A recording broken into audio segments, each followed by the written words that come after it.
When Alec was just a brat who spent most of his time doing useless things like fishing around the capital, a flashy magician named Elders approached him and asked if he was interested in magic. At first, Alec thought that Elders was a shady agent, but it turns out that he was really just interested in teaching him magic. Elders soon started teaching him how to cast spells by thinking about the friends he would make in the future and how he would need to save them from monster attacks. Thanks to his trauma-heavy teaching methods, Alec managed to learn magic quickly. Even then, he was disappointed that it took him a whole day to learn a single spell, and he didn't even listen to Elders mumbling that it takes normal people a month to learn that spell. Alec eagerly asked Elders to teach him another spell, but he told the overeager boy that one spell was enough for the day. Alec was not satisfied by that, but Elders remained firm on his decision, and they decided to waste the rest of their time by fishing. Alec kept pouting the entire time. But then Elders stroked his ego by telling him that he had great talent for magic. He told Alec that even without his lessons, he would become a great magician in the future, and asked him to leave it to fate. Alec was shocked to hear this, and he asked Elders why he was teaching him magic in the first place. Before he could give an answer, a fish got caught in his line, and Elders panicked because he had never caught a fish before. Alec laughed at him before helping him out,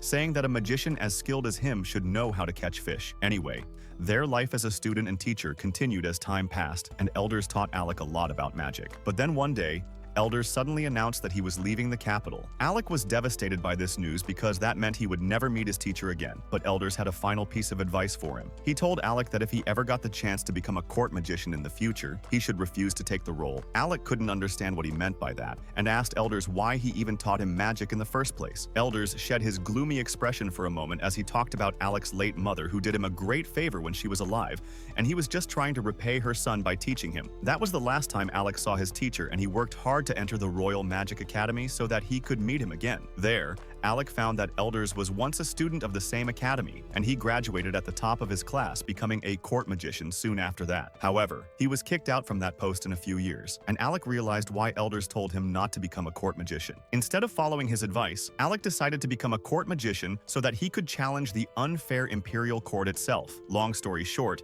he succeeded in achieving his goal and becomes a court magician. But turns out he should have listened to his teacher's advice. Alec realized this only when Crown Prince Regulus fired him from his adventurer party in the middle of a dungeon. He asked the prince the reason for that, and the blonde told him that he was being fired because he is useless. He talked about how he always risks his life on the front line to beat the monsters. The fire magician Lenny uses her spells to repel monsters and their tank blocks enemy attacks. On the other hand, Alec stays in the rear all the time, and he can only cast pitiful support magic. Regulus said that they don't need a person like him in their party, and then further insulted Alec, saying that he doesn't even deserve to be called a court magician. Alec tried to explain the reason why he only uses support magic, but Regulus didn't want to hear his answer. Lenny also agreed with him, calling Alec a coward who doesn't have the guts to go deeper into the dungeon, and he is always holding them back. Their other companions silently nodded in agreement as well. And then Lenny said that they have put up with him all this time because the king ordered him to join their party.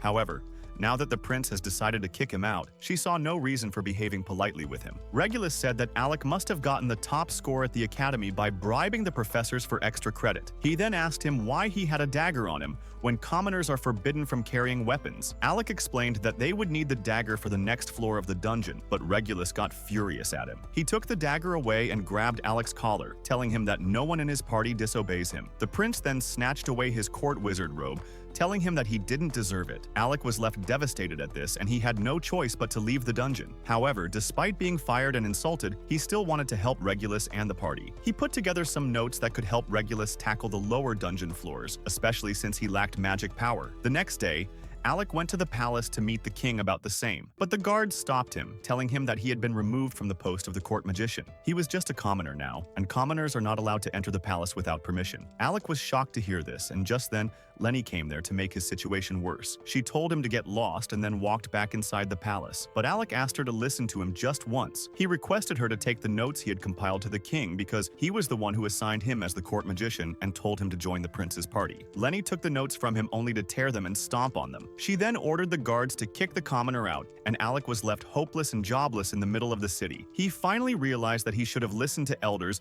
and not become a court magician when suddenly he heard a familiar voice calling his name. Alec Alec turned around and saw a redhead staring at him, and then she suddenly ran to hug him. He took a moment to process what was happening, but then finally recognized the girl as Yora, an old friend of his from his academy days. They sat down to catch up with each other, and Alec told Yora the story of how he was kicked out from the prince's party, as well as his position as the court magician. Yora was furious to hear this, and she cursed the kingdom that discriminates between nobles and commoners. Alec somehow managed to calm her down before anyone heard them, and then Yora said that it is actually a good thing that he got fired. Alec wasn't even hurt by her statement after all he has been through in the past 2 days. But then Yora reminded him that she once promised that she would make him join her party someday. Alec remembered that, and then Yora revealed that she came to the capital for the same reason. She got up and stretched her hand towards Alec, asking him to conquer dungeons with her. He was happy to receive the offer, but he had started doubting himself after being fired from his job. However, Yora didn't care about any of that. She told Alec that the only person she wants to join her team is him,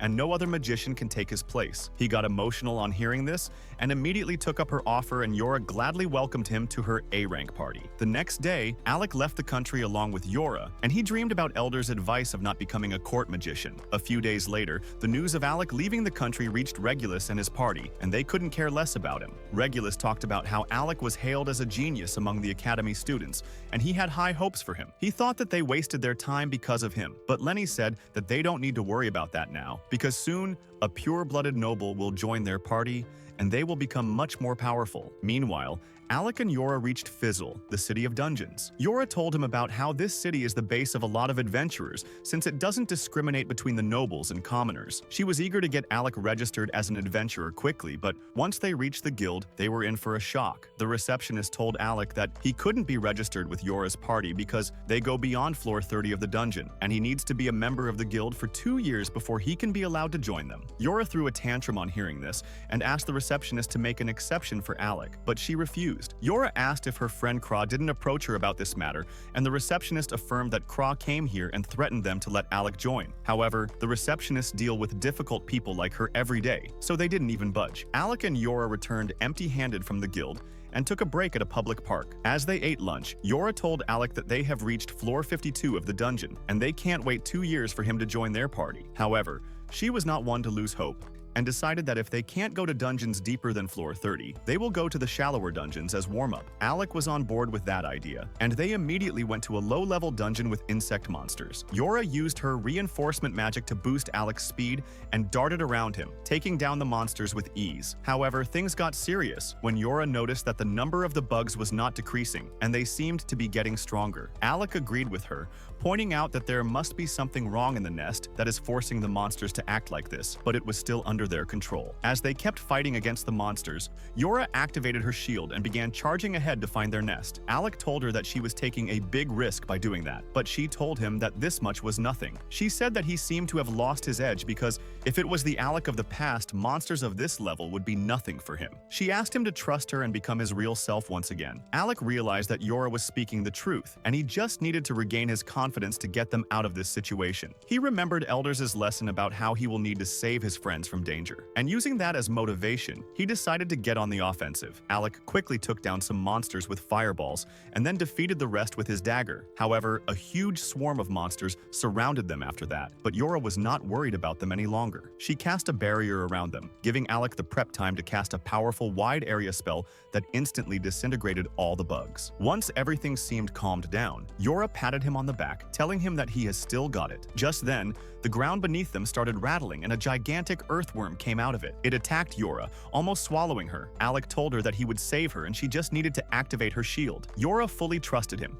and she activated her shield spell as Alec summoned a fire serpent and attacked the earthworm with it, turning it to ash. Yora was completely unharmed by the fire, and as she descended to the ground, she ran towards Alec. She said that he is still the strongest attack mage she knows, and their fight reminded her of their academy days. Back then, they were struggling against a 5-headed dragon that was too tough for their weapons, and its attacks were too relentless. However, Alec obliterated the monster with just one spell after enough prep time. Thanks to that, they were able to clear the 68th floor of the dungeon and created a new academy record, and now Alec was going to join the same party of friends again. Back when they destroyed the level 68 boss and returned back to the magical academy, even their instructor named Rosie knew that there was something different with these 4 students, as they seemed to blend in with each other and work together with unmatched synergy. They all returned from the dungeons with bruises and cuts, top of a court magician is comparatively easier with much better and stable pay. Even though they were disheartened by this, they never blamed Alec for that and wished him good luck in the future, while Yora promised that someday they would again be in a team together. The man smiled at him, happy at the fact that he finally got some attention. He already knew that Alec was a court magician and claimed that he wouldn't expect someone as elite as him would be roaming around trying to become an adventurer. That's what he was doing. But the man simply replied that it was a token of apology for testing him with the bottle. But he also put another condition that Alec must show him his magic if he wants to take the pass. Alec was still confused when Savi grabbed her and dragged her out of the room with him, while Rain grabbed a bunch of booze and asked Yora to tell him everything that happened with Alec. By the time she was finished, Rain was shaking with anger, as he realized that the people in the prince's party may know what he was talking about. But Rain explained that first, they need to take revenge. For that, they will enter the royal city and sneak into the palace and then confront the prince and his party. Alec told him that they are not going to do anything like that, and even Yora claimed that fighting other parties is strictly prohibited. Alec put a hand on Rain's shoulder, telling him that having loads of fun on their adventure would be enough for him, as he doesn't really care or think about what happened to him at the court anymore. Rain suddenly claimed that he has got it. All they have to do is become the strongest party in the world. That would certainly upset the prince, and if for aid to the strongest party in the world, and it would feel really amazing to say no to their faces. Alec realized that this is the best compromise that he could get, so he agreed on becoming the strongest party in the world.